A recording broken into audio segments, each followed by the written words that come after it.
Lá no Henrique IV de Shakespeare, há uma hora em que a personagem, frente a uma situação difícil, como a gente tem hoje, diz assim: bom, ou afunda, ou nada, or sink, or swim.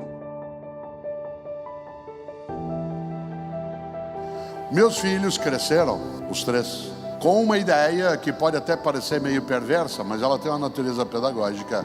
Desde que eles eram pequenininhos, eu dizia para eles o seguinte: no dia que você fizer 12 anos de idade, eu vou contar para você qual é o segredo da vida.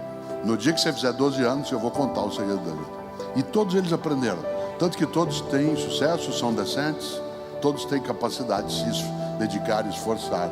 E eu dizia: vocês vão ter aos 12 anos isso. E quando eu contar para você, não conte para os teus irmãos. Espere chegar a tua hora e a deles. O André, que é meu filho que tem mais idade, que tem 42 anos, ele faz aniversário em dezembro. No dia do aniversário dele, às 4 horas da manhã, ele foi lá me acordar. Falou: pai, falei: oi filho, hoje é meu aniversário. Falei: que bom filho, parabéns, que ótimo. Falei: então pai, hoje eu estou fazendo 12 anos. Falei: que bom, fico feliz. Então pai, hoje é o dia que você vai me contar o segredo da vida. Foi verdade filho, e eu contei. E como eu contei para os outros, e eles aprenderam. Quem é caipira aqui vai entender bem isso de uma maneira mais intensa. Eu falei: vem aqui com o papai na sala. Ele veio. Falei: senta aqui comigo. Ele sentou. Eu falei: sabe qual que é o segredo da vida? Ele falou: não. Eu falei: o segredo da vida é vaca não dá leite. Ele falou: hã? Eu falei: vaca não dá leite, você tem que tirar. Esse é o segredo da vida. Vaca não dá leite, você tem que tirar. Se você não tirar, não tem leite. Cuidado, tem um monte de gente que acha que vaca dá leite e ela não dá. Para ter leite, você tem que levantar 3h30 da manhã, entrar num curral, amarrar a vaca, amarrar as pernas da vaca, entrar no meio daquela bosta toda, sentar num banquinho, amarrar o rabo da vaca, senão ela te embosteia inteiro, segurar na teta dela e senão não tem leite. Aliás, só por curiosidade, quantas tetas tem uma vaca? 4, vaca não é luva. Vaca não dá leite. Se nós criarmos a nós e as novas gerações com a ideia de que vaca dá leite, eles poderão ser medíocres, porque aguardarão que as coisas venham. O estudo, a profissão, a competência exige dedicação, esforço, habilidade. Ou a gente se mexe, ou a gente não consegue ultrapassar as barreiras, as adversidades que temos de fazer. Aliás, eu vou trazer isso ao modo caipira, né? Porque eu sou caipira de Londrina, sou pé vermelho, moro em São Paulo, na capital, há 53 anos, mas sou pé vermelho autêntico, que é o nome que nós caipiras daquela região nos damos, né, por causa da cor da terra. A gente que é caipira diz, quando uma coisa está complicada, é assim: ou senta e chora, ou levanta e enfrenta. Ou senta e chora, ou levanta e enfrenta. Pois bem, para levantar e enfrentar, tem de levantar. E agora eu vou contar uma coisa que você já sabe. É preciso mudar o estado em que estava. Levantar exige que eu mude de estado, de posição. E mudar dá um certo desequilíbrio momentâneo. Você sabe disso, mudar é complicado. Mudar é complicado, mas acomodar é perecer. Mudar é complicado. Quer ver um exemplo concreto? Tem gente que está conosco aqui agora que dorme do mesmo lado da cama há 10, 20, 30 anos. Quando podia viajar, viajava, ficava sozinho no hotel, numa cama larga, dormia daquele lado encolhido, como se tivesse uma multidão do outro lado. Tem gente que está conosco aqui agora que senta no mesmo lugar à mesa para comer em casa há 10, 20, 30 anos. Chega alguém, né, quando puder acontecer isso, para te visitar, senta onde você está habituado a sentar. Naquele dia você nem come direito, né? Você está habituado a comer olhando para um aparelho e aparece um espaço aberto.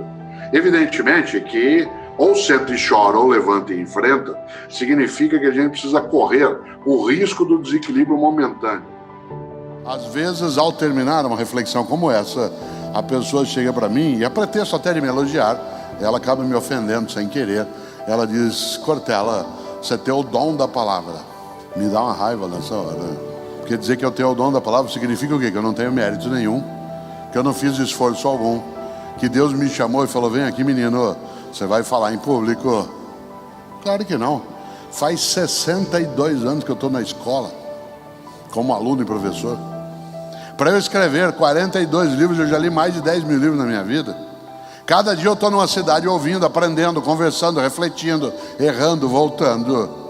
E o resultado, você vê um pedaço aqui. A pessoa que só vê o resultado, às vezes diz no Cortella, você tem o dom. Como dom? Claro que eu fui abençoado de várias maneiras, mas uma boa parte disso resulta de uma dedicação, de um esforço, que não é só meu, mas também eu não deixei de fazê-lo. Isso vale para mim, vale para você. Cautela. Hoje, uma parte das pessoas esquece dessa reflexão. Meus filhos cresceram com uma coisa muito interessante. Claro que eles ficaram traumatizados, mas mesmo que eu não fizesse isso, iam ficar traumatizados, porque ficam sempre, né? Mas cada um deles cresceu tendo no quarto sempre 2 frases para eles lerem. Isso durante anos. Uma frase ficava numa parede, é uma frase inspirada no pensamento do filósofo Kant, do Immanuel Kant, que diz o seguinte: tudo que não puder contar como fez, não faça. Que aliás vale para muita gente, especialmente nesta época política. Tudo que não puder contar como fez, não faça. A segunda é uma frase do apóstolo Paulo, dos cristãos, que está lá na 2ª carta aos Coríntios, em que Paulo diz: tudo me é lícito, mas nem tudo me convém. Tudo me é lícito, mas nem tudo me convém. Isto é, eu posso fazer qualquer coisa, mas eu não devo fazer qualquer coisa. Tudo me é lícito, mas nem tudo me convém. Vale para a mídia, vale para a família, vale para a igreja, vale para nós. Vou falar outra coisa que quem está conosco sabe, mas a gente tem de pensar. Estar equilibrado não é estar imóvel. Estar equilibrado é mover-se sem desabar. Eu, Cortella, agora, eu não estou equilibrado, eu estou parado. Eu estou imóvel. Eu estou sem me mexer. Eu estaria equilibrado se ao levantar e caminhar, eu fosse capaz de não cair enquanto isso faço.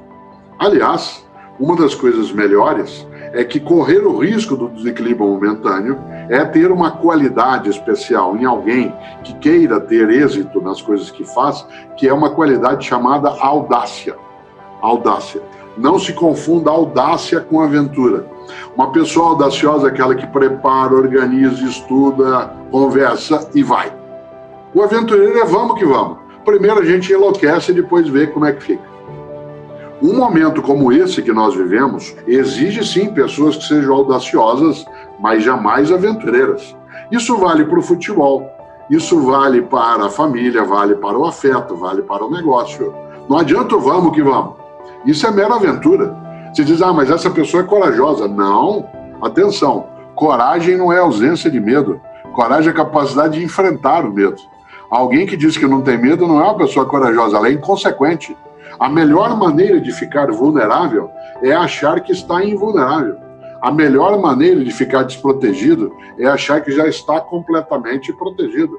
O grande susto desta pandemia é que a gente não notou que ela poderia acontecer apesar de alguns alertas. E quando ela chegou, foi aquilo que a gente chama de tranco. A gente tomou um tranco em relação a isso e demorou para equilibrar um pouco agora que nós estamos acertando um pouco mais a nossa condição de ação. Aliás, quem imaginaria que no Réveillon de 2019 para 2020, quando alguns de nós, eu entre eles, os meus filhos, meus netos, amigos, família, minha esposa Cláudia, em volta de uma mesa, trazendo desde aquilo que é o alimento em si, até aquilo que nos ajuda a brincar, como a uva, a romã, fazer tudo aquilo que nos ajuda a ter um pouco de esperança da melhoria. E quando deu meia-noite, nós adultos começamos no dia 31 de dezembro de 2019 para 1º de janeiro de 2020 e os meus netos ficaram olhando e cantando também, porque nós começamos a cantar assim: adeus ano velho, feliz ano novo. Quem diria que alguns meses depois nosso desejo seria cantar adeus ano novo, feliz ano velho. Vamos voltar um pouquinho. Como não dá para voltar, e aí eu concluo, ou senta e chora, ou levanta e enfrenta.